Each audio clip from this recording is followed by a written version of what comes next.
My mom made me sit with the staff at my sister's wedding after I paid $12,000, so I stayed calm. And the move I made shattered their perfect day. My sister Elena, a 27-year-old female, was getting married to her fiancé Dylan. I, a 30-year-old male, was genuinely excited for them. These two had been together for 4 years, living paycheck to paycheck, and I knew money was tight.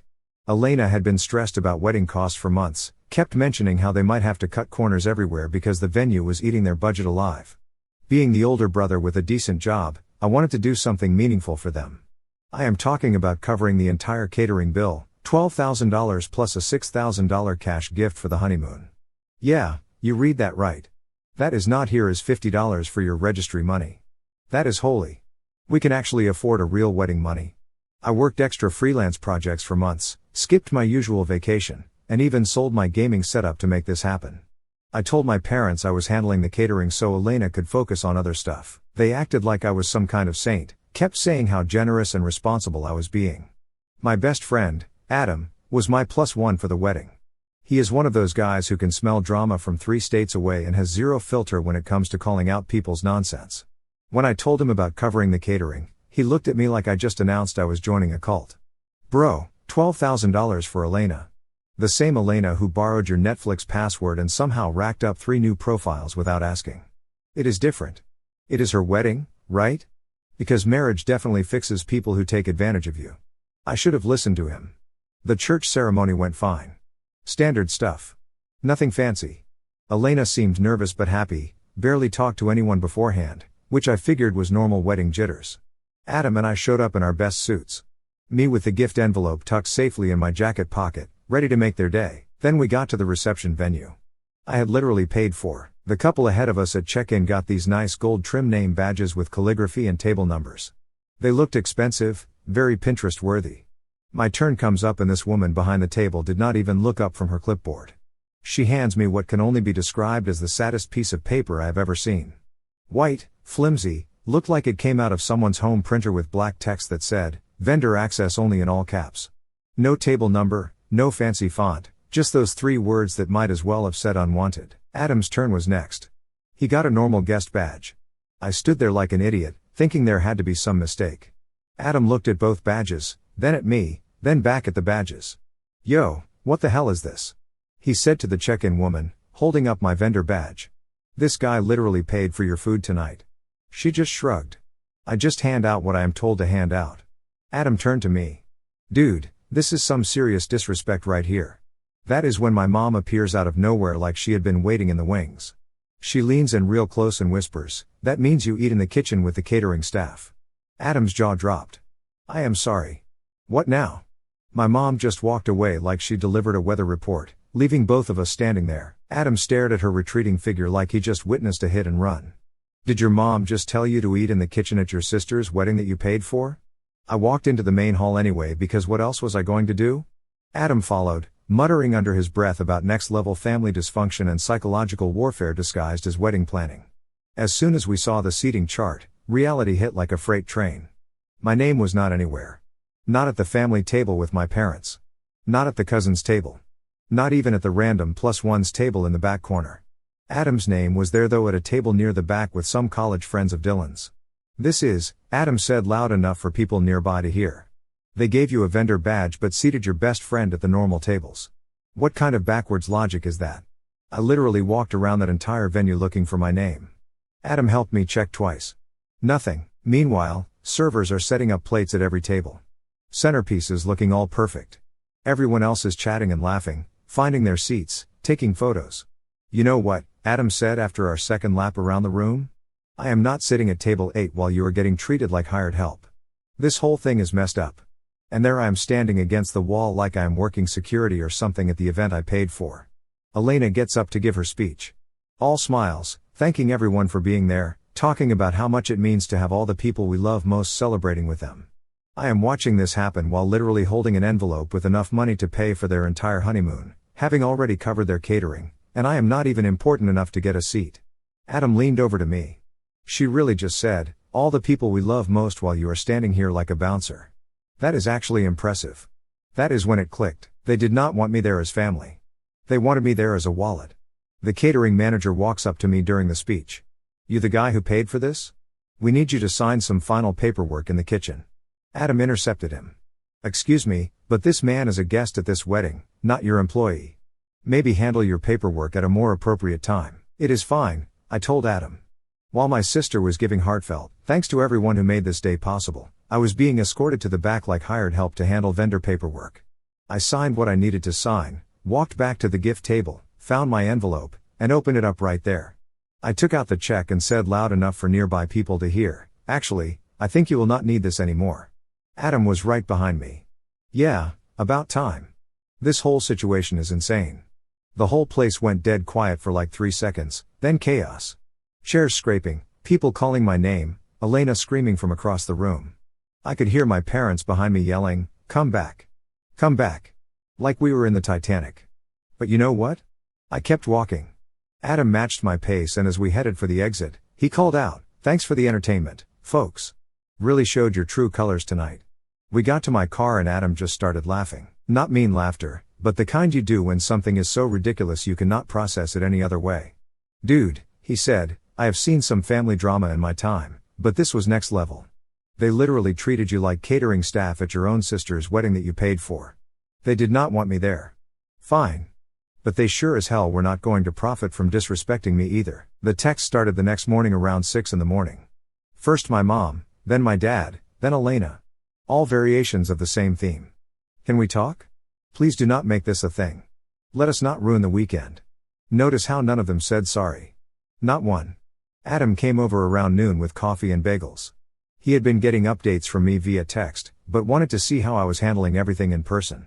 "So, any groveling yet?" he asked, settling into my couch. "None, just a lot of corporate speak about miscommunication and wanting to talk things through." My mom's text was the worst. "We thought you would prefer helping behind the scenes since you always say you do not like being the center of attention anyway." Like I was supposed to be grateful for the privilege of being treated like the help. Adam read it over my shoulder. "Oh, that is rich. You do not like attention, so we decided to humiliate you. What is next? We thought you would enjoy eating scraps because you were always trying to lose weight." I ignored all of them for most of the day, took a long shower, made a proper breakfast, cleaned my apartment, and let them sweat it out while I processed what had actually happened. By noon, my dad was calling nonstop. After the 5th call, he texted, "Come over. We want to talk. Your sister is here, too. You going to go?" Adam asked. "Yeah, but not to forgive them. I want to watch them squirm. Mind if I tag along?" I promised to behave. His grin suggested he had zero intention of behaving. "You sure this could get ugly, dude? After what I witnessed yesterday, I am invested in this now." When we walked into my parents' house, all 3 of them were waiting in the living room like some kind of intervention setup. Their faces shifted when they saw Adam behind me. "Oh," my mom said, clearly not expecting an audience. "Hi, Adam." "Mrs. Peterson," Adam replied with a smile that was probably too friendly. "Great party yesterday. Really unique seating arrangements." My dad shot him a look, but did not say anything. I sat down and waited. My dad went first with some garbage about how it was really unfortunate how things went yesterday. Not that they made it unfortunate, just that unfortunate things happened to occur, like bad weather or traffic. My mom followed up with corporate speak about miscommunication and logistics. She used the word oversight like 6 times as if my complete exclusion from dinner was just a spreadsheet error that somehow slipped through quality control. "Fascinating," I said. "So, the oversight was what exactly? Forgetting to include the guy who paid for the food or forgetting to treat him like family? Just want to make sure I understand the sequence of oversights." Elena barely said anything. And when she did, it was vague nonsense. "I did not know that is how it would be. I thought you would understand, like I was supposed to be some Zen monk who would just float above the humiliation because family." I listened to their whole damage control presentation, nodding occasionally like I was actually considering their explanations. When they finished, I looked at all 3 of them and said, "I might change my mind." That is it. Just those 4 words. I might change my mind. The shift in the room was instant. My mom's eyes lit up like I had just thrown her a life preserver. My dad exhaled like he had been holding his breath for hours. Even Elena looked at me directly for the first time since I had walked in. Adam raised an eyebrow but stayed quiet, letting me play this out. You could feel their hope thickening the air. My mom immediately started talking about how generous that would be, how the money would go directly to the honeymoon, how she did not want this little thing to hang over the family forever.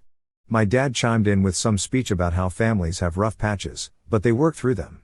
Elena still did not say, "Thank you." Not even then. I just smiled, stood up, and said I needed time to think about it. I left them sitting there with that word might buzzing in their ears like a promise. Adam followed me out, waiting until we were in the car before he started laughing. "Dude, that was beautiful. They went from damage control to full hope mode in like 3 seconds. You have got them right where you want them," and I meant it exactly how it sounded. Not yes, not no, just a long uncomfortable pause where they would have to hope someone else would give them what they desperately needed. For the first time in years, they wanted something from me more than I wanted their approval. And I was going to let them feel what it is like to wait for someone else's generosity while having zero control over the outcome. They had made me stand around hoping for basic respect at the wedding. Now they could stand around hoping for my money. The next morning, I woke up to a voicemail from my mom. She was using that soft, careful voice you use when talking to someone who might be having a breakdown. She said she had been thinking all night about how things were handled a little too rigidly at the wedding. Still no actual apology. Then came the interesting part. They were delaying the honeymoon. Not canceling, just pushing it back a little due to some unexpected complications. She said it like their plans had hit mild turbulence that would sort itself out naturally. What she did not say was what I already knew. Without my check, they were screwed. That afternoon, my dad called with a different approach. Less emotional manipulation, more calculated flattery. He told me he was proud of the man I had become.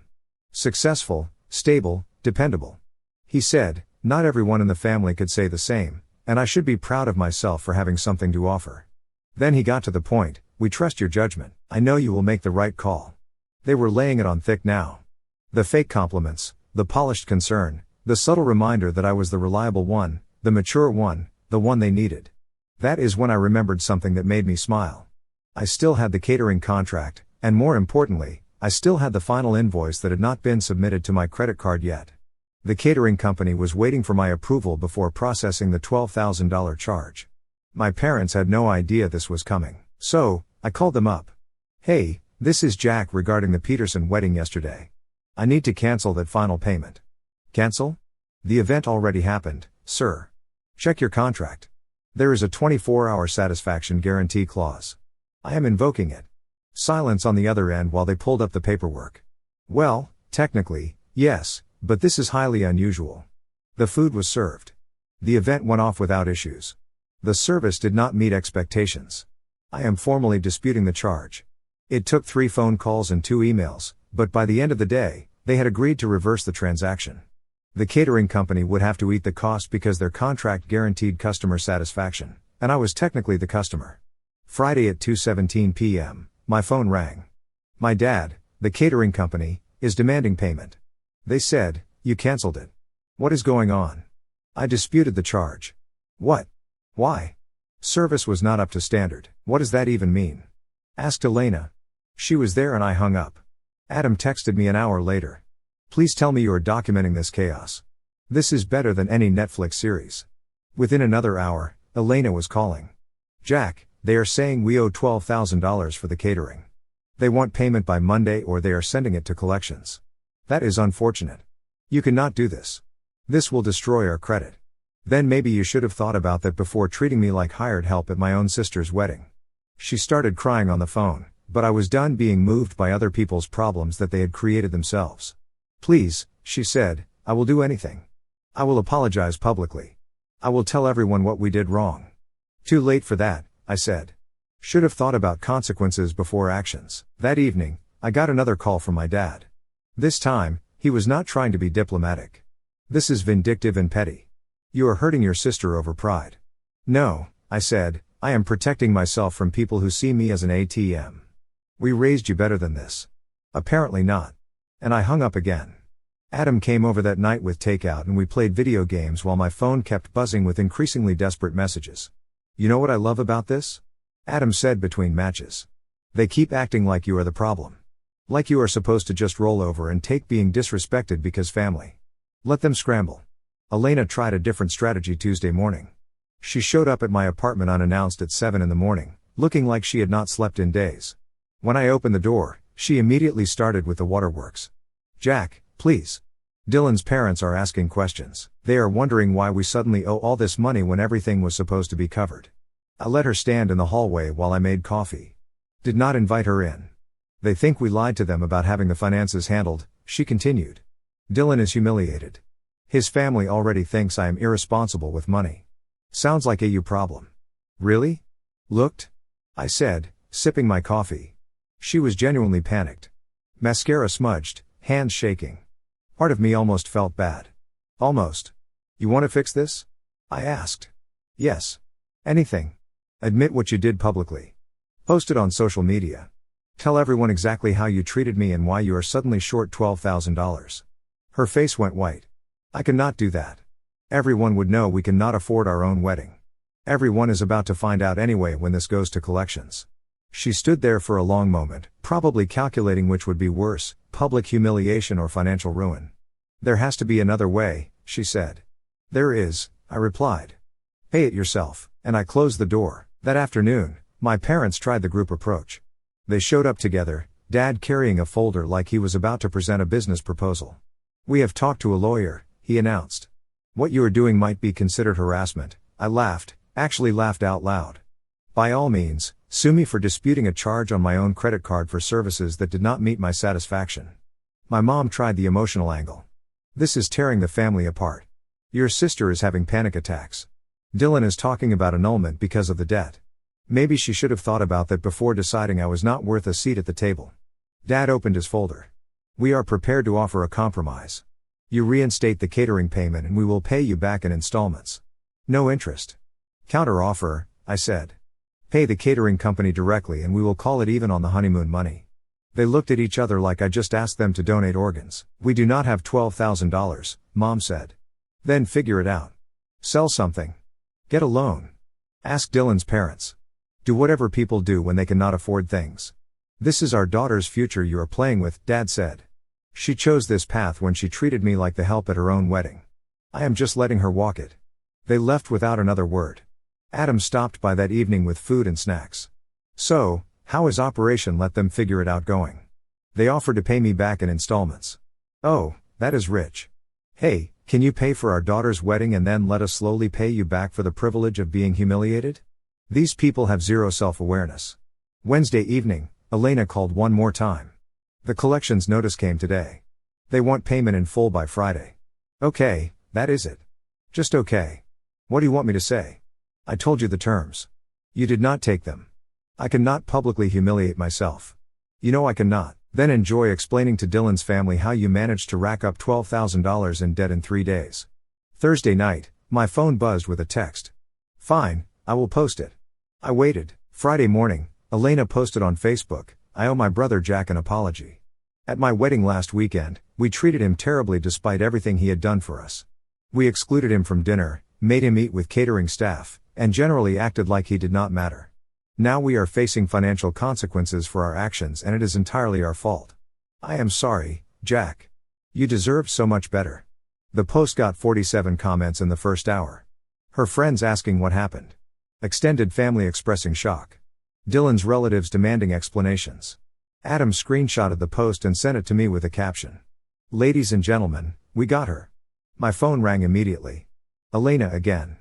I did it. I posted it. Please fix this. I read through the comments for a few minutes, watched her social media reputation crumble in real time. People were genuinely appalled at how they had treated me. Payments has been reinstated, I said. Invoice is clear. She started crying again. Thank you. Thank you so much. Do not thank me yet, I said. Because we are not done. The line went quiet. What do you mean? That was just about the catering.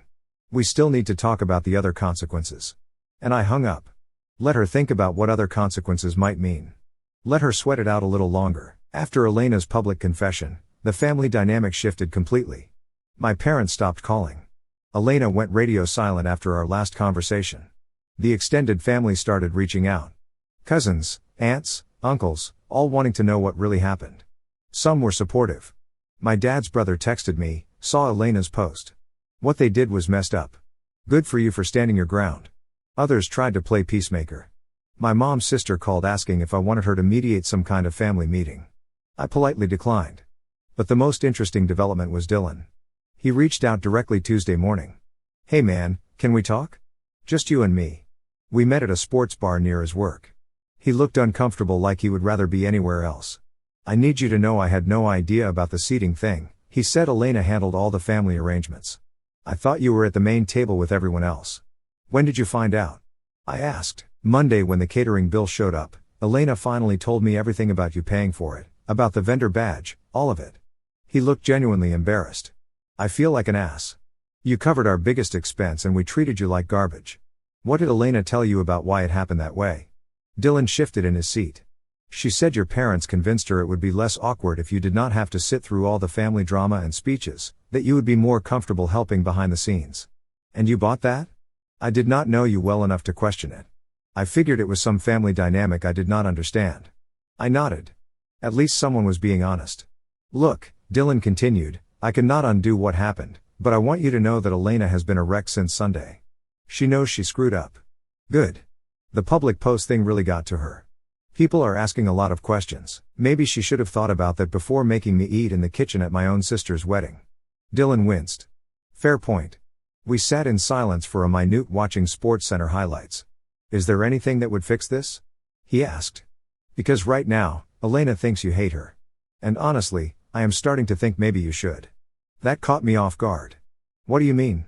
I have been with her for 4 years. I know when she is genuinely sorry, and when she is just sorry. She got caught. This feels like the second one. Interesting. Her own husband was starting to see through the act. What are you going to do about that? I asked. I do not know yet, but I am not staying married to someone who treats family like this. I respected that. Dylan had integrity, even if it meant admitting he had married the wrong person. For what it is worth, I said, I do not think you knew. You got caught in the middle of their game. He nodded. Thanks for that. We finished our food and shook hands outside. That evening, I made my final decision about Elena and my parents. I blocked all their numbers, unfriended them on social media, removed myself from every group chat, family email list, and shared account we had. Changed my emergency contacts at work, and updated my insurance beneficiaries. If they wanted to cut me out of family events, I had made it official. No more games, no more manipulation, no more chances for them to use me. The next morning, I booked that trip to Japan I had been putting off. 3 weeks, all expenses paid with the money I had originally planned to give Elena. Adam was impressed when I told him, Japan, damn, that is like the ultimate middle finger. I respect that level of petty. Turns out treating yourself right is way more satisfying than letting other people treat you wrong. 2 days before my flight, I got a message from an unknown number. This is Dylan. Elena wanted me to tell you she is filing for divorce. Thought you should know. I stared at that text for a while, then replied, sorry to hear that. Hope you are doing okay. Actually doing better than I have in months. He wrote back. Turns out this wedding thing was not an isolated incident. I left for Japan without telling anyone. No social media posts, no family updates, nothing. Complete radio silence while I spent 3 weeks exploring Tokyo, Kyoto, and Osaka with money that was supposed to be Elena's honeymoon fund. The trip was exactly what I needed. No family drama, no guilt trips, no entitled relatives expecting me to bankroll their mistakes. Just good food, interesting places, and the kind of peace you get when you are completely disconnected from toxic people. Adam House sat for me while I was gone and kept me updated on the chaos back home via text. Apparently, my parents had shown up at my apartment twice, called my office asking if I was okay, and even reached out to some of my college friends trying to track me down. They are acting like you disappeared into witness protection, Adam texted. Your mom asked if I thought you were having a breakdown. I told her you seemed pretty together to me, just done with their nonsense. When I came back, I had 17 voicemails waiting. Most were from my parents, progressively more desperate. As the days went on, a few from Elena, though I deleted those without listening, the messages started confident. We need to talk about this situation. By day 10, they had shifted to concerned. We have not heard from you. Please call back. By the end, they were borderline panicked. If you do not respond, we are calling the police for a wellness check. I laughed at that last one. They were so used to controlling the narrative that my complete absence sent them into full meltdown mode. My mom showed up at my apartment the day after I got back. She must have been watching for my car because she was waiting in the lobby when I walked in with my luggage. Where have you been? We have been worried sick. Japan, I said, walking past her toward the elevator. She followed. Japan for 3 weeks without telling anyone? I told the people who needed to know. We are your family. I turned to look at her. Are we? Because last I checked, family does not make each other eat in the kitchen at weddings. The elevator arrived. I got in. She tried to follow, but I blocked the door. "This conversation is over," I said. "Jack, please. Elena is getting divorced. She needs support right now. This is so humiliating." Good for her. Maybe next time she will think twice before treating people like garbage. The doors closed before she could respond. Over the next few days, they tried everything. Emails, texts from relatives, even having my elderly grandmother call to guilt me into fixing the family. Each attempt just confirmed I had made the right choice. The most pathetic was my dad showing up at my office. Security called to ask if I wanted to see him. I told them I was in meetings all day. He waited in the lobby for 4 hours. When I finally left work through the back exit, I found a handwritten note on my car. "Son, please do not let pride destroy our family. We love you. We are sorry." I crumpled it up and threw it in the nearest trash can. Adam was waiting at my apartment when I got home. "Dude, your dad looked like a lost puppy sitting in your office lobby." The security guard said he just sat there reading magazines for hours. Good. Maybe now he knows what it feels like to wait around hoping someone else will give him what he wants. That weekend, I got a text from Dylan. "Elena is moving back in with your parents. Divorce is final next month. Thought you should know she has been telling people you abandoned the family in their time of need." I replied, "Thanks for the heads up. How are you holding up?" Best decision I ever made. Found out this was just the tip of the iceberg with her. Smart guy. He had learned what it took me 30 years to figure out. A month later, my parents tried one last manipulation. They sent a card on my birthday. Not a text, not a call, but an actual card in the mail. Inside was a check for $500 and a note. "We know money is not the issue, but we wanted to show we care. Please call us." I deposited the check and threw away the card. That money bought me a nice dinner and a new set of golf clubs. A small payment toward the years of disrespect, but it was a start. Adam and I went out to celebrate my birthday properly. $500, he said when I told him about the card. "That is what they think your relationship is worth." Dude, you spent more than that on their anniversary dinner last year. 6 months after the wedding, I ran into Dylan at the grocery store. He looked better, healthier, more relaxed. We chatted for a few minutes about normal stuff, work, sports, the weather. As we were wrapping up, he said, "You know, Elena asks about you sometimes. Wonders if you will ever forgive her." "What do you tell her?" "That some things cannot be unforgiven, just forgotten." I nodded. Dylan understood consequences better than anyone in that family ever would. These days, I am doing great. Work is going well. I am dating someone new, and I have got plans for another trip to Europe in the spring. Adam and I hang out regularly, and he never lets me forget that I dodged a major bullet. Best family breakup ever, he will say whenever the topic comes up. You went from unpaid ATM to world traveler in like 3 months. My parents still send holiday cards. I still throw them away. Elena occasionally tries to friend me on social media under fake names. I block them immediately. They made their choice. Now they get to live with it. It had been almost 8 months since the wedding, long enough for the silence to become my new normal. I had stopped expecting reconciliation attempts, stopped checking social media for family drama, and had genuinely moved on with my life. I was dating someone new, Sarah, a graphic designer I had met through work. She knew the basic story about my family situation, but did not push for details. We were having dinner at her place when everything exploded again. My phone buzzed with a message from an unknown number. I almost ignored it, but the first line made me sit up straight. "Hey, this might be completely out of line, but I really need to tell you something. It is about Elena's wedding and what really happened behind the scenes. I was not sure if I should reach out, but I feel like you deserve to know." Sarah noticed my expression. "Everything okay?" I kept reading. "This is Zach, Dylan's cousin. I helped with a lot of the wedding planning because I work in event management. I saw all the original documents and communications. What your family did was way worse than you probably know." Another message came through immediately. 2 weeks before the wedding, your mom called with specific instructions. She wanted you classified as vendor staff so you would be out of the way during the important parts. Elena was on speakerphone. She laughed and said, "Perfect. He will not even notice. They planned the whole thing." My stomach dropped. Sarah was asking if I was okay, but her voice sounded far away. "There is more. Your mom specifically said, we need his money, but not his opinions during the family dinner planning." Elena agreed to everything. She said, "You were too controlling about family events, and this way you just shut up and pay for things."